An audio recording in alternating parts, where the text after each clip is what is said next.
जर तुम्हाला कोणी भाजपला समोर आलं आणि तुम्हाला विचारायला लागेल की तुम्ही 25 वर्ष सत्तेत होतात, तुम्ही काय केलं, 25 वर्षात तुमचं मुंबईला योगदान काय, 25 वर्ष अमुक आणि 25 वर्ष तमुक, आणि आपल्या शिवीगाळ सुरू केली त्यांनी, हात जोडा आणि त्यांना नुसतं एवढंच विचारा की ठीक आहे 25 वर्ष आम्ही काहीच केलं नाही ना, मग त्या 25 वर्षातून 20 वर्ष तुम्ही आमच्यासोबत का खुर्च्या गरम करत बसला होतात?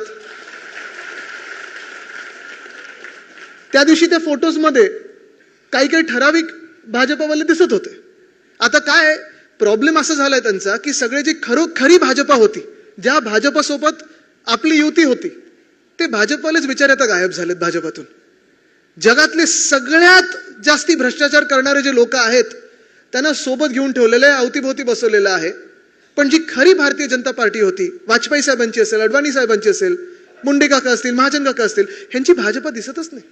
दक्षिण मुंबईमधलेच कितीतरी त्यांचे मोठे मोठे नेते, दिग्गज नेते जे मुंबईचे अध्यक्ष होते, कुठे कुठे आपल्या सोबत याचे कामं करायचे, त्यांना माहिती आहे शिवसेनेचं योगदान मुंबईला काय आणि महाराष्ट्राला काय, त्यांचेच तोंड बंद करून ठेवलेत भाजपवाल्यांनी.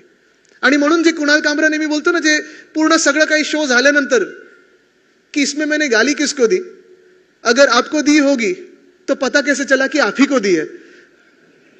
तसंच भाजपावाल्यांना विचारा, जर 20 वर्ष 25 वर्ष आम्ही काही केली नसतील तर तुम्ही त्यासोबत आमच्या बरोबर 20 वर्ष का बसला होतात?